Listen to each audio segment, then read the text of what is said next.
December 12, 1944, Owl Mountains, Lower Silesia. The war is all but lost. Yet in this remote corner of the Reich, something impossible is happening. Beneath a forest buried in snow, black trucks rumble through the night unmarked, their headlights covered, their engines whispering beneath layers of canvas. A convoy bound not for the front, but for something far stranger. At the mouth of a narrow valley stands an electrified fence topped with ice. A wooden sign, half buried in frost, reads Der Ries the Giant. It's supposed to be a coal processing facility. To most of the Wehrmacht, it doesn't exist. To the SS, it's one of Himmler's deepest secrets, a sprawling subterranean complex dug by slave labor, hidden within the mountains themselves. Major Otto Kraft climbs down from the lead truck, boots crunching on frozen gravel. A former propulsion engineer from Peenemünde, he once worked on the V2 rockets, sleek, terrifying machines that were supposed to turn the tide of war. Now, the rockets rain on London, but the war still bleeds Germany dry. He's been summoned here without explanation, just an order-stamped Geheime Reichsarch, top secret of the Reich. An SS guard waves him forward. "Follow me, Major." No one speaks of what they see here. His breath plumes white as he leads Kraft down an unlit tunnel carved into the mountainside. The deeper they go, the colder it becomes. Condensation drips from the rock like sweat. Somewhere ahead, a rhythmic pulse hums low, electric, unnatural. They reach a steel blast door. Beyond it lies a cavern unlike anything Kraft has seen. A cathedral of concrete and pipes, humming with energy. The air smells of ozone, burnt oil, and something metallic sharp enough to sting the throat. Floodlights swing overhead, glinting off a massive, bell-shaped object standing in the center of the hall. It hangs between two thick ceramic pylons, tethered by cables thicker than a man's arm. About 3 meters tall, 2 wide. Its surface glows faintly, purple-blue, as though alive. Strange symbols are etched into the metal, nothing from any known alphabet, more like geometric scars. Around it, scientists in rubber suits move cautiously, their faces hidden behind heavy masks. The faint hum rises and falls, like the breath of something asleep. A commanding voice echoes across the hall. "Welcome to Die Glocke, Herr Major." The speaker steps from the shadows SS Obergruppenführer Hans Kammler, the man who oversaw the construction of the V2 factories. And now, rumors say, every secret weapon project under Himmler's personal command. His reputation is myth and terror combined. Brilliant, ruthless, utterly devoted to the Führer's vision. Kraft salutes stiffly. "I wasn't told what this is, Herr General." Kammler's eyes are cold. "You were told enough. Your experience with propulsion and electromagnetic acceleration is why you're here. The bell is not a weapon in the conventional sense. It is something greater." He gestures toward the device. Within this chamber lies the future of warfare, and perhaps of civilization. We have harnessed a field no one truly understands. A gravitational inversion. The phrase hangs heavy in the air. Kraft frowns, trying to process it. Gravitational? Kammler turns to the control console. "You will see for yourself." Technicians begin to move in coordinated rhythm, adjusting dials and tightening seals. Warning lights flash. A deep generator somewhere in the tunnels begins to thrum. Power surges through the cables, and the bell awakens. The glow intensifies, pulsing in rhythm with the hum. Loose bolts rattle on the floor. Kraft feels a strange pressure building behind his eyes, like standing too close to a storm. The concrete beneath his boots seems to flex. The air becomes syrup-thick distorted, heavy with static.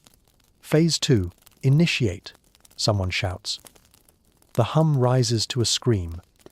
The bell's surface shimmers like liquid mercury. Instruments on the walls spin wildly. Sparks leap from the control boards. Then Kraft's stomach twists. Gravity itself seems to lurch sideways. The room bends, objects lifting an inch off the floor, as if the world had forgotten which way was down. Kamler grips the railing, eyes locked on the glowing machine. Do you feel it, Major? This is not magnetism. This is control over nature's weight. Suddenly, a scream. One of the technicians stumbles backward, convulsing. His suit crackles with blue light before collapsing in a heap. Another collapses beside him, face contorted behind the gas mask. The stench of burned flesh fills the air. Cut power, Kamler orders. The main switch slams down, and the chamber plunges into echoing silence. The bell's glow fades to a dull ember. Steam hisses from cracks in the floor. The hum dies, leaving only the dripping of condensation from the ceiling. Two bodies lie motionless beside the machine, their skin pale and cracked. Kraft kneels near one and recoils the man's. Pupils are clouded white, veins black as ink. Kamler watches without emotion. Acceptable loss, he mutters. Progress has its cost. He turns back to Kraft. You will replace them. Your task begins now. This device must operate continuously within the next 30 days. Kraft hesitates. Operate for what purpose, Herr General? Kamler leans close. His voice drops to a whisper. To pierce the veil that binds this world to the next. Einstein glimpsed it. We will walk through it. A shiver crawls down Kraft's spine. You're talking about... Kamler interrupts, his tone almost reverent. The unification of energy, mass, and time. The Reich will not perish. It will transcend. The Major stares at the machine, still faintly glowing in the dark. Every instinct tells him this is madness. Yet the equations, the readings on the flickering dials, defy explanation. Somewhere in his mind, curiosity begins to outweigh fear. Guards drag the dead men away, their boots echoing down the tunnel. Another team moves in, already preparing for the next test. Kamler walks toward the blast door. Begin recalibration. Midnight tomorrow, we go again. When he's gone, Kraft lingers near the bell. He reaches out, stopping just shy of touching the metal. The air around it hums softly, like bees under glass. The scent of ozone clings to his gloves, beneath the cold light. He notices something strange. The reflection of his own face in the surface, stretched and rippling, as if time itself were uncertain about where to put him. Outside, snow blankets the valley in silence. No sound escapes the mountain, except a low vibration, faint but constant, the sound of something vast and hungry stirring beneath the earth. Above ground, villagers in nearby Wallim swear the forest glows at night now. Animals flee, birds vanish. And always, faintly, there's that sound, a hum that vibrates through the bones, that never quite stops. Even after the wind dies, deep within Derice, Major Kraft writes his first report. He does not mention the dead men, nor the flickering lights, nor the feeling that his heartbeat no longer belongs entirely to him. He simply writes, "Test successful. Gravitational anomaly observed.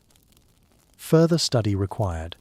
Then he sets down his pen, stares at the tunnel wall, and whispers to himself, "God help us if it ever works." The hum returns, low and unending, as though the mountain itself were breathing. January 1945. The Owl Mountains groan under endless snow.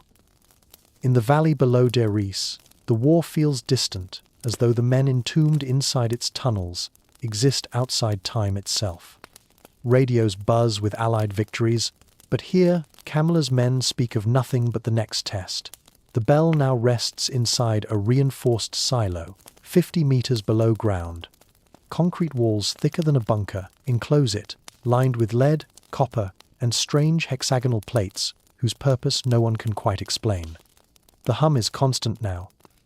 Faint but alive, as though the device has learned to breathe. Major Otto Kraft hasn't seen daylight in over a week. His skin is pale, eyes ringed with sleeplessness. The magnetic readings on his instruments no longer make sense. Compasses spin freely, gauges swing violently before dying. Every few hours, a metallic taste creeps into the air, like blood on a coin. He keeps his logbook meticulously. Test 7. Increased oscillation. Duration, 3 minutes. 2 subjects incapacitated. Test 9. Partial levitation of equipment observed. Severe nausea in all personnel. Test 10.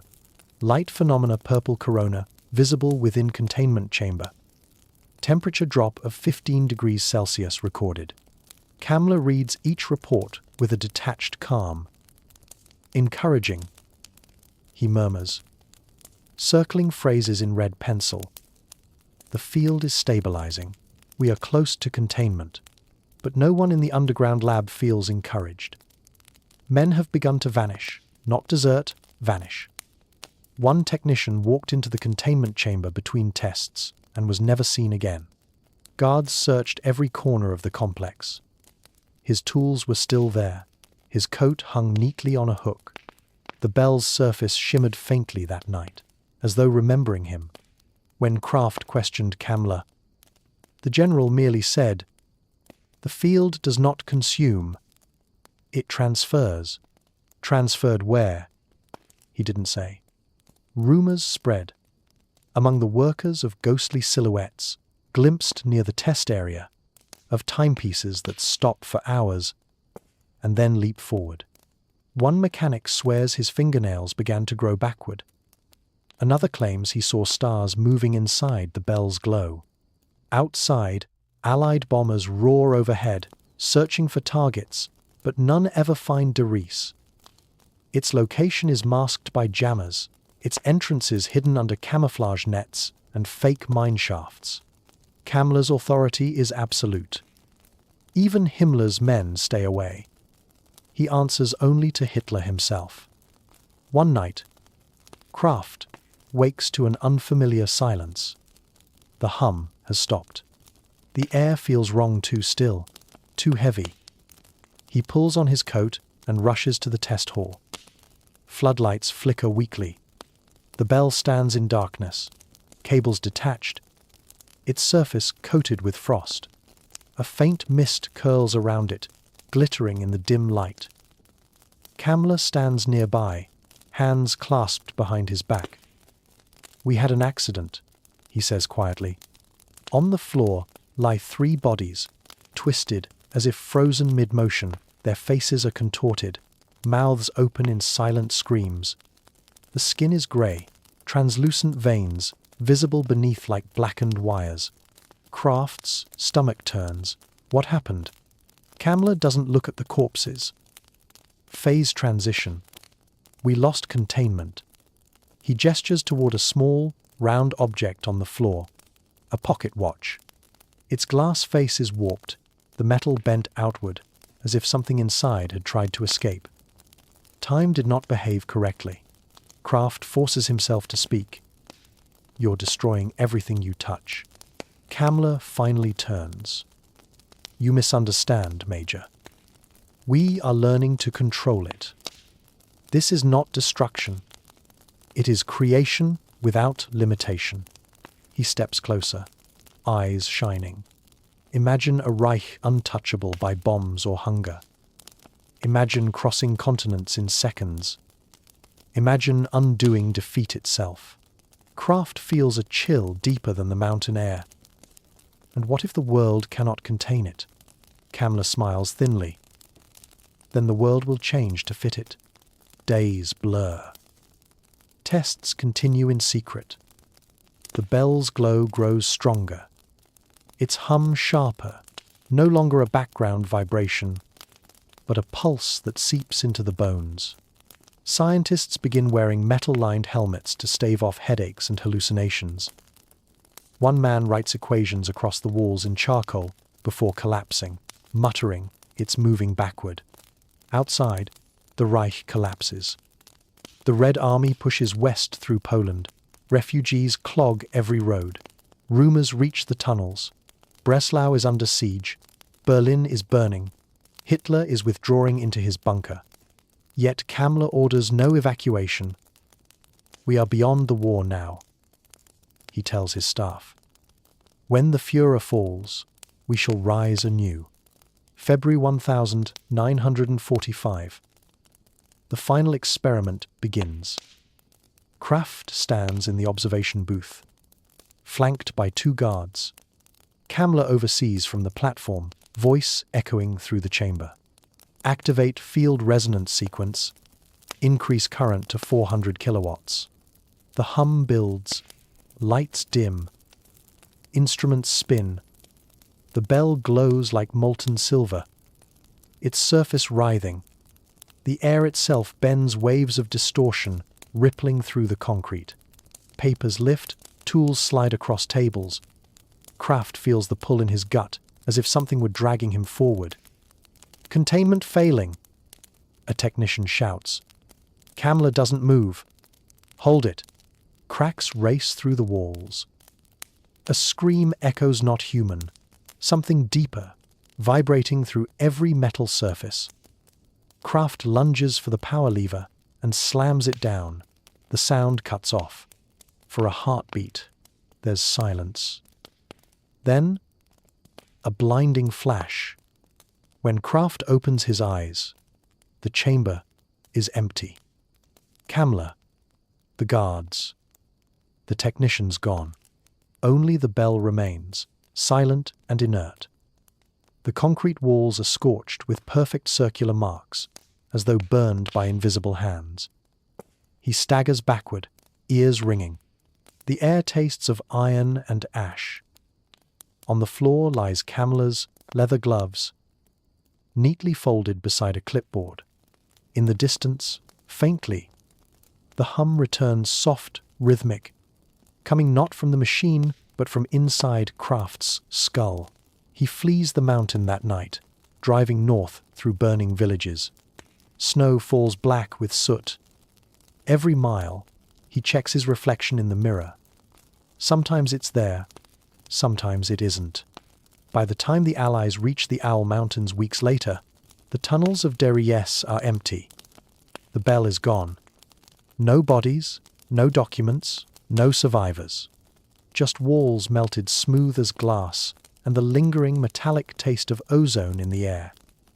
In the chaos of surrender, Kammler's name vanishes too. Some say he died in Prague. Others insist he escaped with the device. No one ever proves either. Years later, villagers still claim to hear the hum on cold nights, the sound of something awakening beneath the mountains, waiting for power, waiting to be remembered. May 1945, Czechoslovakia. The war is over, or at least that's what the papers say. But in the chaos of surrender, not everything is accounted for. Among the missing are documents, machines, and men. In the days after Germany's collapse, Allied intelligence begins compiling lists of priority targets. Names like Wernher von Braun, Kurt Debus, and Arthur Rudolph, the scientists of Peenemünde, appear again and again. But one name, in particular, stands out among the Americans and the Soviets alike: Hans Kammler, the man who commanded the SS's Secret Weapons Division, the man who built the V2 factories, and now the man rumored to possess something the world has never seen. In a makeshift intelligence tent outside Pilsen, U.S.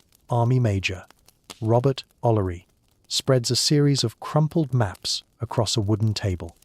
"The Reich didn't just vanish, gentlemen," he says, tapping the map with his pen, "and neither did their toys." Opposite him sits Lieutenant Anna Weiss, an Austrian-born translator, fluent in 6 languages. She adjusts her glasses and scans a captured document marked Geheime Kommandosache. Project Kronos, she reads aloud. It references gravitational oscillation. There are mentions of a device codenamed Glocke. She looks up. That's German for bell. O'Leary smirks. Yeah, I know that one. We've been picking up stories from villagers all over Silesia. Glowing lights, humming underground, SS patrols disappearing overnight. Sounds like ghost stories, except every witness tells it the same way. Weiss studies a grainy reconnaissance photo. A forest clearing, faint circular tracks pressed into the snow. And in the middle, an impression in the earth, shaped like a bell. Whatever it was, she says, they moved it, probably in the last days of April. Another officer leans forward. Moved it where? O'Leary exhales, lighting a cigarette. That's what we're going to find out. The search begins. Allied teams sweep the Owl Mountains, unearthing tunnels, blueprints, and bones. Thousands of forced laborers lie buried where they fell, their corpses sealed behind collapsed shafts. The complex known as Deri sprawls for miles, connecting underground halls with railway lines and flooded corridors. But the main chamber, the one where Die Glocke was reportedly housed, has been sealed with explosive charges. The concrete is glass smooth, as though something inside had fused it from within. The Geiger counters tick faintly. One British sapper mutters, "Bloody hell." Feels like the place is still humming. When the reports reach O'Leary, he orders immediate excavation. Inside, they find nothing but scorched rock and the faint smell of ozone. No bell, no camera, just fragments of ceramic and melted copper coils. In a field journal recovered from a side tunnel, they find handwriting in German. Experiment 14 achieved partial displacement. Biological losses unacceptable. Commander satisfied. Below it, a signature Dr. Otto Kraft.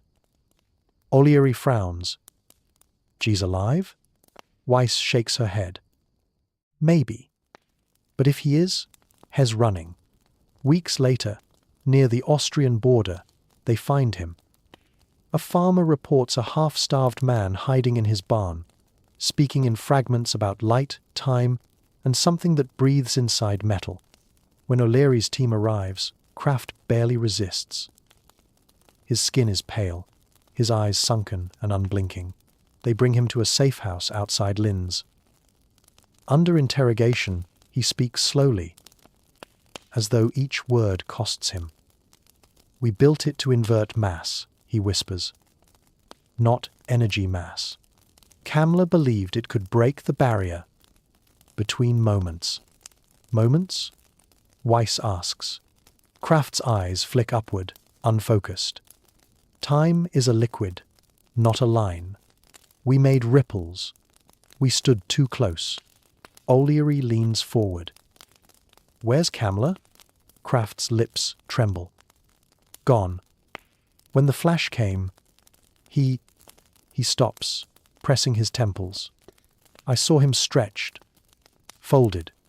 He walked through the light." O'Leary exchanges a look with Weiss. "Through the light?" Kraft's voice drops to a whisper. He wanted to send the Reich into the future, to a place where it could never die. They detain him for 3 days. On the 4th, he's found dead in his bunk, no sign of struggle, no noise in the night. The body is cold, but the air around it smells faintly of burnt copper. His wristwatch, sitting on the table beside him, runs backward for 12 minutes before stopping. Operation Paperclip begins soon after. American teams collect what remains of Germany's research. The Soviets do the same. Files are divided, burned, or buried in archives, marked "Do Not Disclose." By late 1945, Kamler's name is quietly erased from official records. The US lists him as presumed deceased. The Soviets claim he was captured. Neither story holds. But in 1946, a rumor surfaces. A Polish miner clearing debris near the Wenceslaus mine claims he found a circular steel platform hidden under rubble.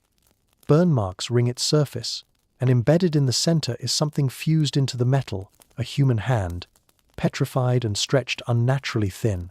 When Allied investigators arrive, the platform is gone. Locals say it was taken away in the night by men speaking Russian. Years pass. In 1952, the CIA begins hearing whispers of a project in the Soviet Union experiments involving rotating plasma fields and torsion energy. American analysts note the similarities to Glocke. At the same time, a small U.S. Air Force research group in New Mexico reports unusual radiation patterns at White Sands, localized gravitational anomalies during early rocket tests. No one connects the two officially, but off the record, engineers speak of a German bell that never stopped humming. Weiss, now working for the nascent CIA, writes in her private report, "Kamler's disappearance was not an escape. It was a transition. If he succeeded, then part of him and his machine may still exist. Not in this timeline, but adjacent to it." Her superiors dismiss it as superstition. The file is buried under anomalous warfare research, classified until 2045. Still, every few years, strange events surface reports of bell-shaped objects glowing in the night skies over Eastern Europe, of power surges that disrupt magnetic instruments, of witnesses describing a hum that makes the air feel heavy, thick, unnatural. And always, there's the same pattern. Sightings in December near old mine shafts, under snow. It's as if the machine never stopped trying to return. In a quiet farmhouse near Munich, a retired Wehrmacht radio operator named Wilhelm Baer keeps a journal. In 1960, he writes, "Sometimes, when the air is still, I can hear it again, the hum. It vibrates through the bones. The same sound I heard under Silesia. I think it's calling us back." He dies that winter. His body is found seated upright, facing the mountains. His wristwatch is frozen at 12:12. The same minute the first bell test began, 16 years earlier. Autumn 1963. Washington, D.C. In a grey concrete building along E Street, a locked file cabinet hums faintly. Inside, beneath layers of stamped folders labeled OSS, Foreign Technology Division, and Captured Enemy Research, sits a brown dossier marked DA Glocke. It hasn't been opened in nearly a decade. Dust coats its edges like fine ash. On the spine, the words "Property of the United States Army Air Forces, Restricted." At 9:47, a man in a black suit enters the room. CIA Special Projects Division Major James Hollard. He's tall, methodical, the kind of man who believes truth is a form of control. He places the folder on the table, slides a photograph from inside. A blurred black and white image, a circular concrete pad surrounded by burned pine trees, deep in the Owl Mountains. In the center, a faint imprint shaped like a bell. Next to it, a handwritten note dated April 1945. No known explosives. Surface melted smooth. Radiation levels variable. No trace of Kamler or personnel. Hollard flips through pages, technical diagrams, interrogation transcripts, scraps of equations half burned. One passage stands out. Subject claims phase shift event coincided with moment of Soviet advance. Reports sensory distortion, suspension of time perception. Belief, Kamler and machine, not destroyed, displaced. He circles one word in pencil, displaced. Later that afternoon, Hollard sits across from Dr. Eleanor Bishop, a physicist formerly attached to Operation Paperclip. The two meet in a quiet government cafeteria, steam rising from untouched coffee cups. Bishop leans closer. "I told them not to bury it," she says, her voice low. "You can classify a file. Major. But you can't bury physics. Someone, somewhere, will try again. What exactly did they build? Hollard asks.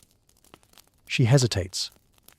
You've read the reports on rotating mercury plasma, yes? That's what the Germans called Serum 525. The Bell used it in a vacuum chamber, accelerated by counter-rotating magnetic fields. We think it produced torsion, a twisting of space-time itself. He raises an eyebrow. You mean anti-gravity? I mean a weapon against reality, she replies. They weren't testing propulsion, they were testing creation. Hollard studies her face. And you believe it worked? Her eyes darken. I believe something worked. I've seen the autopsy photos. She slides a small envelope across the table. Inside, black and white images of what look like human remains, fused into metal surfaces, limbs elongated, features blurred as though melted. Hollard stares in silence. Whatever that machine did, she whispers, it rewrote the matter it touched. In January 1964, the US launches Project Winterhaven, an effort to replicate German torsion field experiments. Officially, it's under aerospace research. Unofficially, it's an attempt to make Glocke work again, deep in a desert hangar near Los Alamos. Engineers assemble a device modeled after surviving sketches. 2 concentric drums filled with mercury, rotated in opposite directions by electromagnetic coils. The machine is code-named Bell 2. On February 9th, during its first activation test, power readings spike beyond prediction, the lab's lights flicker, tools lift slightly off tables. A photograph taken seconds before the emergency shutdown shows a faint halo of blue light forming around the chamber. 3 days later, Hollard visits the site. The hangar reeks of ozone. What happened? He asks the lead engineer. Power surge, the man replies, avoiding his eyes. Field inversion reached critical threshold. We shut it down before collapse. Before collapse of what? The engineer doesn't answer. Instead, he points toward the floor, where concrete has melted into a perfect circle, identical to the one found in Silesia. Hollard orders the project suspended. That night, he writes in his personal log, "They did it."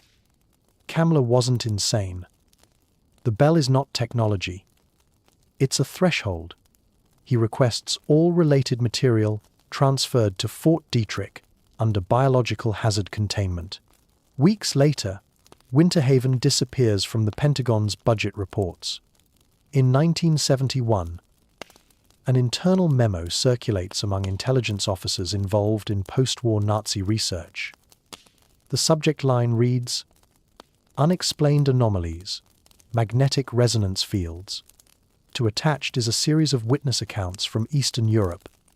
A Polish forest ranger claims to have seen a glowing metal bell descending silently in the night. A Czech farmer reports his livestock frozen mid-motion during a blue flash that lasted seconds. Local radios cut out, compasses spun. Each incident occurs within 50 miles of the original Deris complex. By then, Kammler's legend has become myth, a ghost in the archives, but every few years, a rumor surfaces that he survived, that he was seen in Argentina or working secretly in the Soviet Union. Each story ends the same: no proof, only echoes. And always, there's the hum. April 1975, Munich. In a small apartment above a tailor shop, a retired Luftwaffe officer named Friedrich Schulte is found dead. On his desk lies a typewritten confession. I saw it rise from the mountain.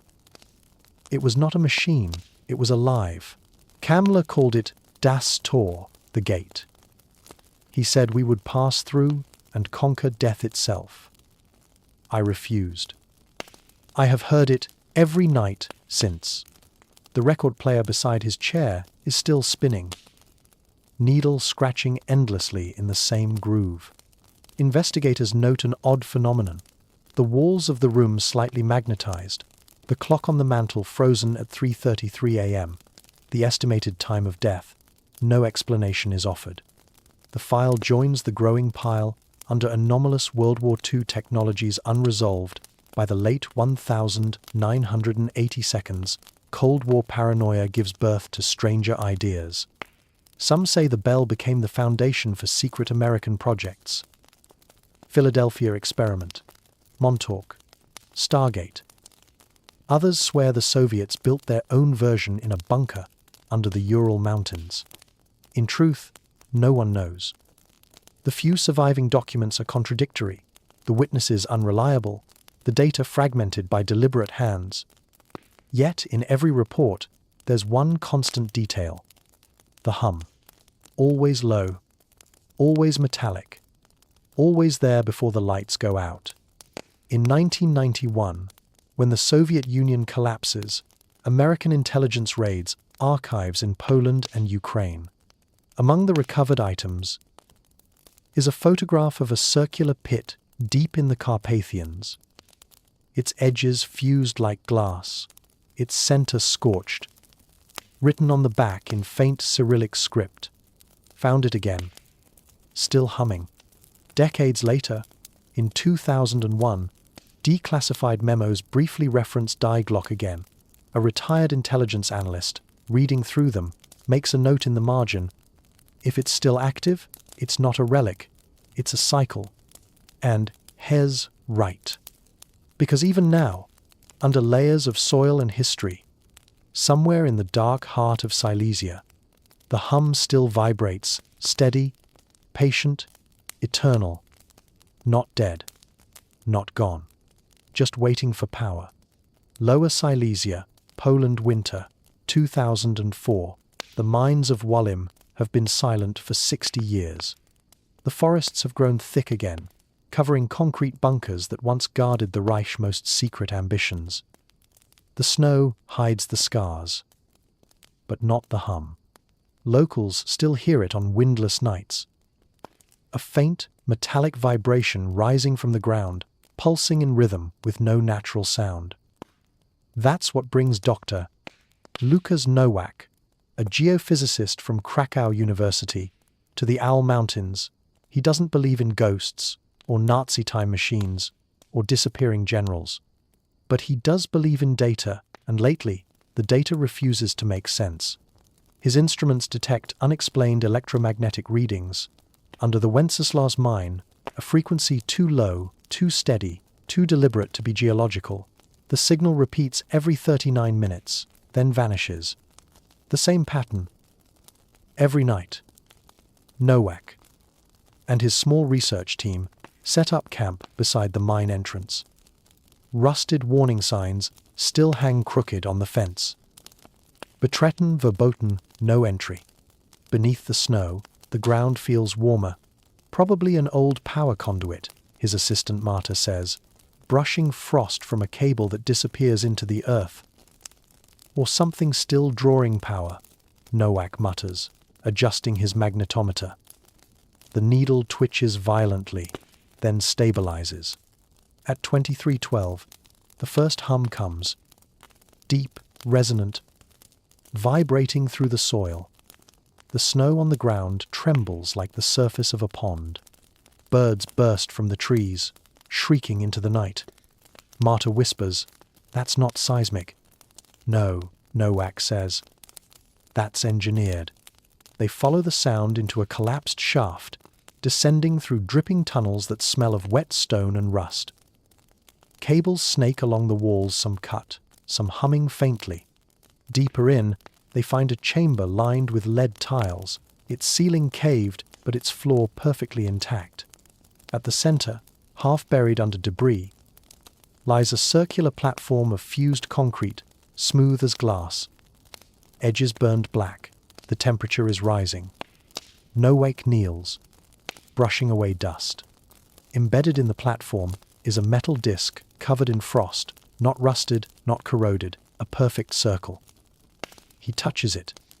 Instantly, the hum deepens, and the lights on his instruments flicker. His breath crystallizes mid-air. "Step back," Marta shouts. The disc begins to rotate slowly, silently, though nothing seems to power it. Blue light bleeds from its edges, spreading across the platform like veins of lightning. Then, from beneath the floor, a deeper vibration, as if something massive were waking after decades of sleep. Nowak stumbles back. It's still here. A sudden pulse of light blinds them. When their vision clears, the disk has stopped. But the hum remains softer now. As if aware of their intrusion, they retreat to the surface, shaken. That night, in the freezing dark, Nowak listens through his headphones. The signal's pattern has changed. It's no longer random. It's rhythmic 3 long pulses, 2 short Morse code. He decodes it. The message is chillingly simple. Ist noch da. He is still there. Weeks later, the Polish government seals off the mine under environmental protection orders. The official reason: risk of collapse. Unofficially, the geophysics data vanishes. Dr. Nowak's team is reassigned. His instruments confiscated. But Nowak keeps one thing: a small metal fragment he pried from the platform. Under the microscope, it shows no crystalline structure, no grain, no known alloy. When he exposes it to magnetic fields, it hums. Summer 2006. A NATO research committee in Brussels receives an anonymous package inside. A flash drive containing recordings of subsonic frequencies recorded in the Owl Mountains. The pattern matches one captured by US-class military satellites in 1964, the year of Project Winterhaven. No one publicly acknowledges the connection. But deep inside the Pentagon, a memo circulates. Recommend continued surveillance of Silesia anomaly. Possible reactivation event. Source power unknown. Suggest monitoring for gravitational flux signatures. Autumn 2012. In a forest near Ludwikowice, a group of amateur explorers posts a video online. Grainy night vision footage. Shaky and cold. They laugh at first, descending through broken concrete into a tunnel lit by flashlights. Then the camera catches something that silences them. A massive metal ring embedded in the wall, its surface shining, as if newly forged, around it. Faint symbols etched into the stone. The microphone picks up a low hum. "Do you hear that?" one whispers. The camera turns toward the floor. The ground vibrates faintly. Snow drifting in circles, despite the still air. Then the image cuts to static. The video gains millions of views before it's taken down within 48 hours. The channel disappears. The explorers are never identified. But among researchers and military analysts, the file spreads quietly. When slowed down and enhanced, the final frame reveals something in the reflection of the ring, a faint human silhouette standing motionless in the glow, head tilted, arms at its sides.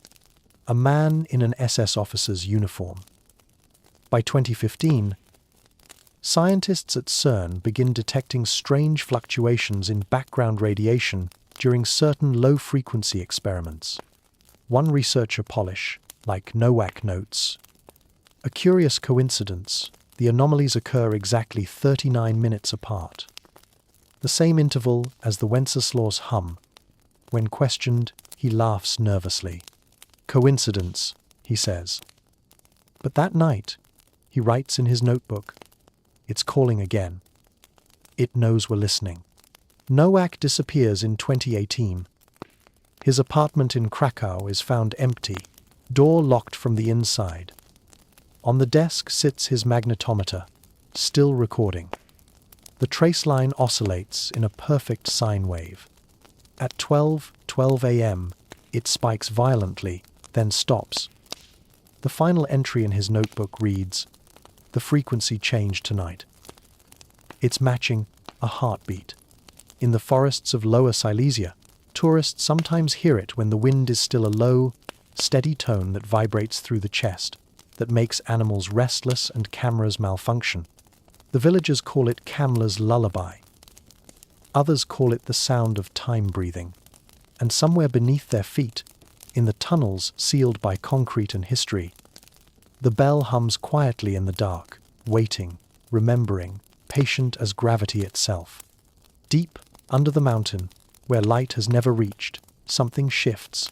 A single blue spark arcs across metal. The hum rises once more. Spring 2023.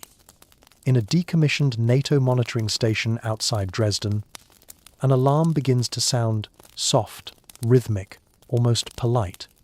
On the screen, a single waveform pulses at a perfect interval, 39 minutes apart. Low-frequency resonance from beneath the Owl Mountains. Technician LT. Eric Vogel stares at the display, frowning. "That's not seismic," he mutters. "That's structured." He checks the sensors again. All functional, no malfunctions, no power surges. Yet the pattern continues, repeating like a message in code. He calls his supervisor. "Sir, we've got something under the Silesia grid again. Same frequency as 2006. A pause. "Record it, Eric. Don't touch the filters. Just record it." They isolate the signal. At 112, it spikes, and for the first time in nearly 80 years, a faint modulation overlays the hum, a whisper, almost human. It lasts 3 seconds. Playback confirms the voice. Male. German. Distorted by time. Phase complete. Awaiting power. Then silence. 2 weeks later, a NATO expedition, officially designated Operation Steinfall, deploys to Lower Silesia under the guise of environmental surveying.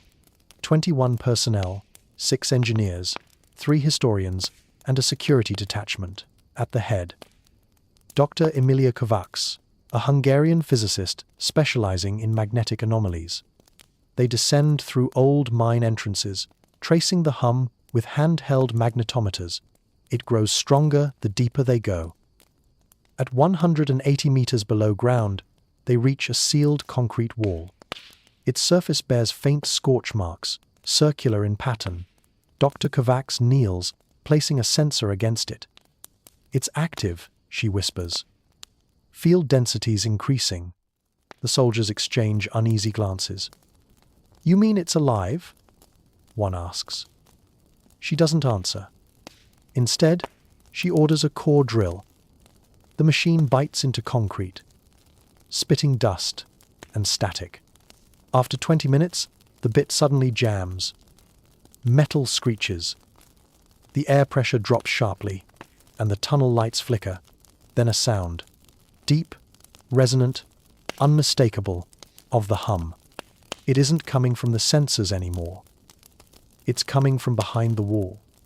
"Shut it down," Kovacs yells, but the machinery ignores its controls, vibrating violently as though seized by invisible hands. The hum deepens into a roar. A blinding blue flash fills the chamber. Surface Command loses contact. For 2 hours, the radios emit nothing but static. When they finally reconnect, only fragments of the team's final transmission remain. Light everywhere. Can't see the floor. It's inside the concrete. Something moving, not human. Kamla? Hess. Hess. Inaudible screaming. Then silence. A rescue unit arrives the next morning. The tunnel is gone, walls fused into glass, floor warped into perfect curvature. Every trace of the team erased, except for their equipment, now magnetized and deformed beyond recognition. Dr. Kovacs' notebook survives, half-burned. Her final entry reads, "The frequency isn't a signal. It's a countdown." 6 months later, strange phenomena ripple across southern Poland. Compasses spin freely. Clocks lose minutes, then gain them back. Static bleeds into every radio band. The hum returns not underground this time, but in the air itself. resonating faintly through valleys and villages. Journalists call it the Silesian pulse. Scientists call it interference. Locals know better. They say the mountain is breathing again. In Washington, an aging James Hollard, the same man who once opened the Glocke file in 1963, watches news footage from his hospital bed.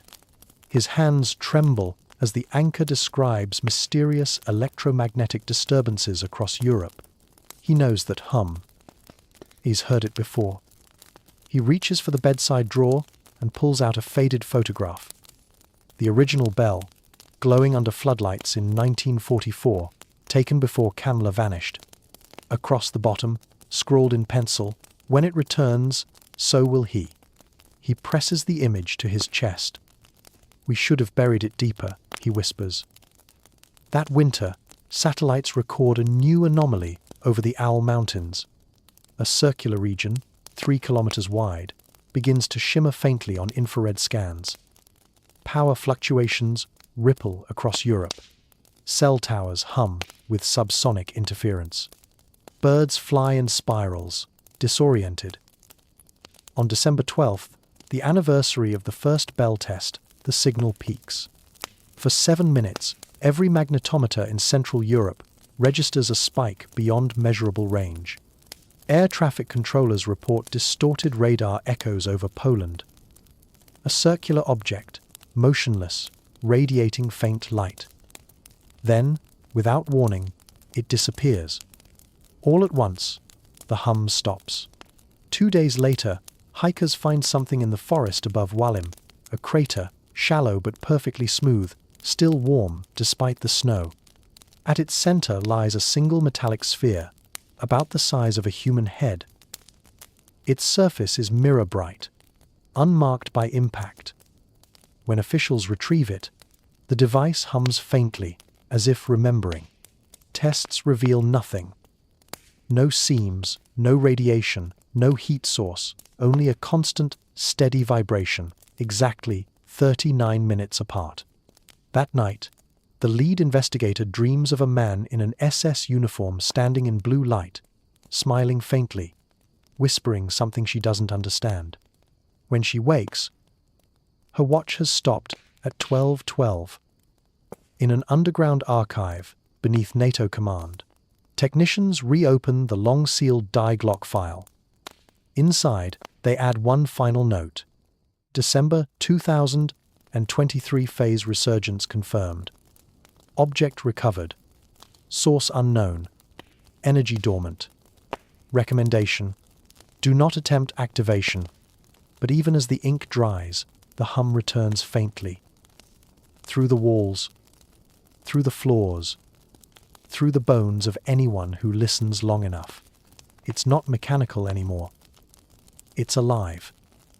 And somewhere, deep beneath the mountains that once swallowed it whole, a soft metallic voice whispers through the dark, steady and patient. Phase complete. Awaiting power. The world above sleeps, unaware that the countdown has begun again.